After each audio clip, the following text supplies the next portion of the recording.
Good fortune wandered the streets of Amita. To give is to receive, his mother Sophia had told him.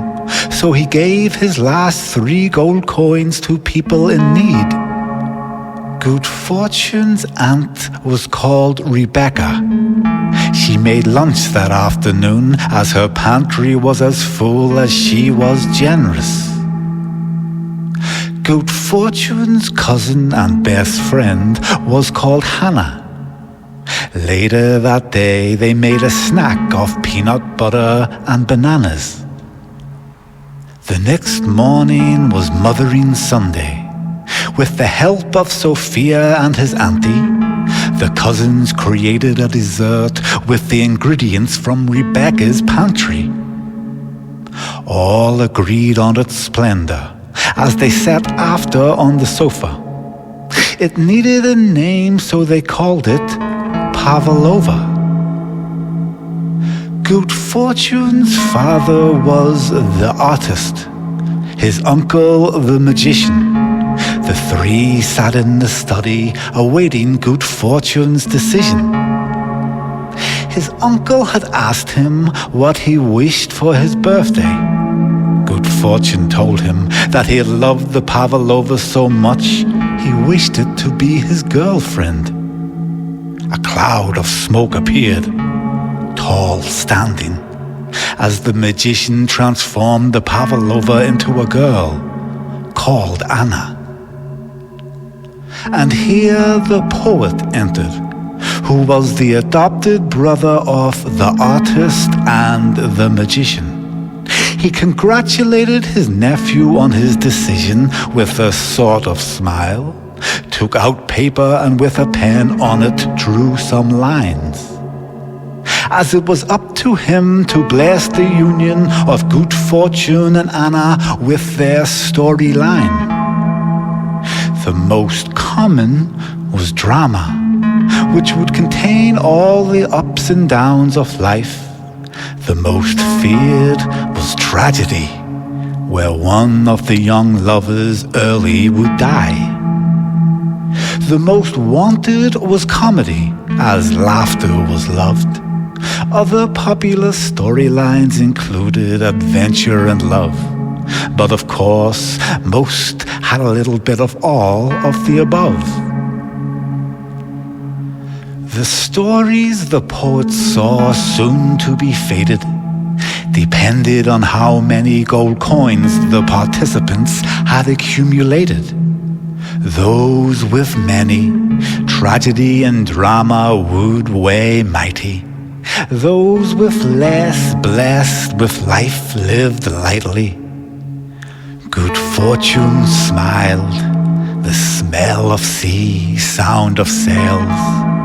Confident was he of his placement on the scales.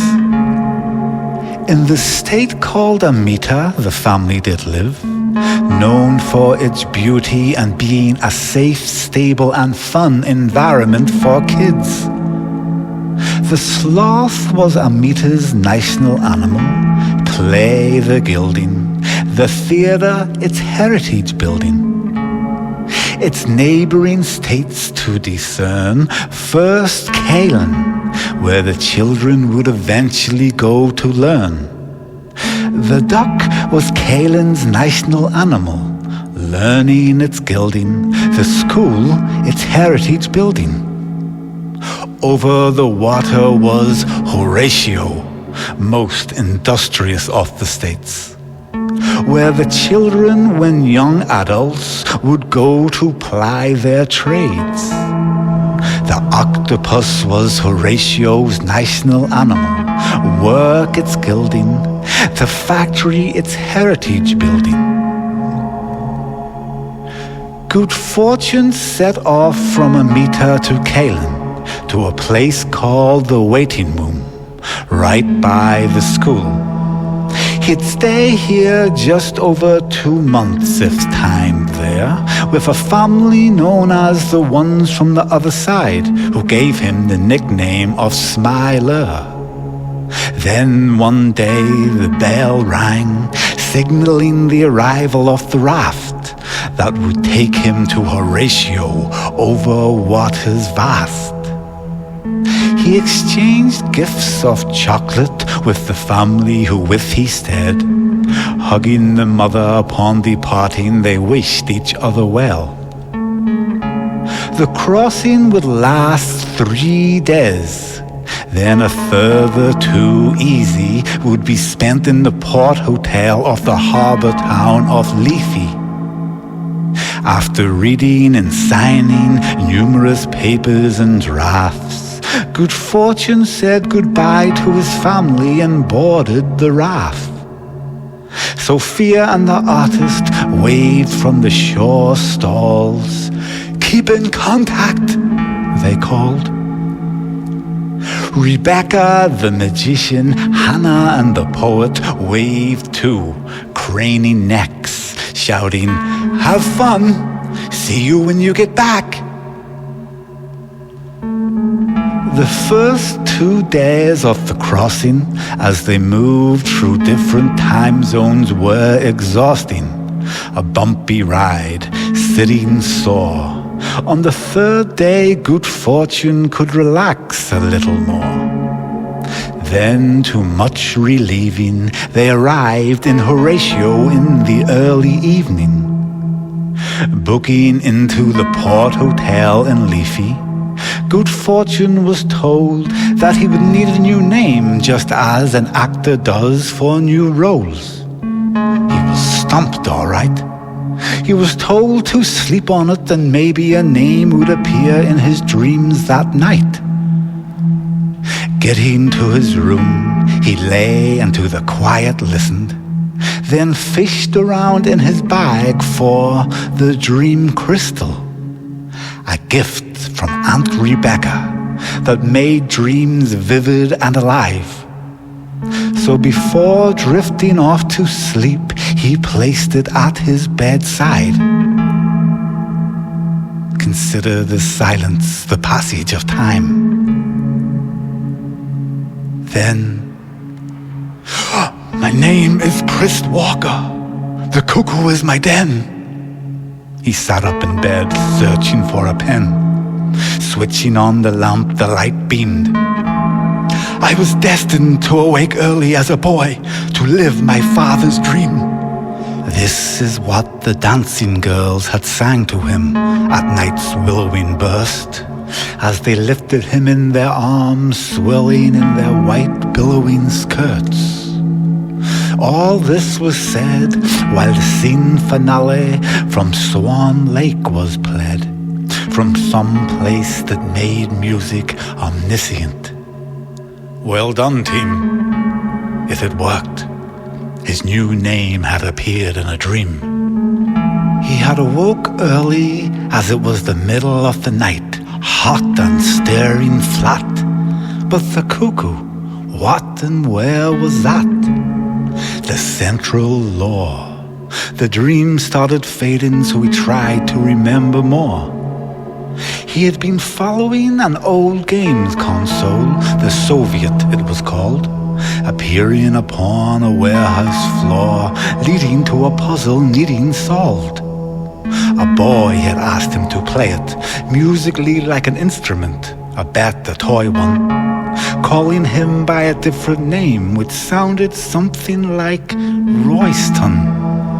He then looked up and seen a lady in a shiny black dress, appearing leather or plastic to the sight. It was when he followed her he ended up in the arms of the ladies dressed in white. Alas, his dreams could speak to him. He only had to ask. From now on, please allow me to remember any important information in the next morning light that is shown in my dreams to assist me in my new life. The night was hush-lit. He closed his eyes to sleep again, but it did not come just yet. Morning, still a murmur stirring, hope as new yet. Outside, yet prior shone within the constellation of the serpent bearer or Ophiuchus. which depicted a man holding a snake high to see for even the sleepiest. Known as the healer, his name was Asclepius. Although stowed in black by time, once the serpent bearer was known as the 13th zodiac sign. The next morning was Saturday, and he baked for some girls. On Sunday, Black Sabbath was observed. Then it was Monday and time to leave. Nerves caused his stomach to be at unease. The concierge held the door, smiling fast. In the other hand, he raised a drink in a glass. His voice rasped. "Please have this complimentary cocktail on us, sir." "What is it?" he asked. "It's called Limousine, sir," replied the concierge. So Prist Walker downed it in one, then stepped out into a new world.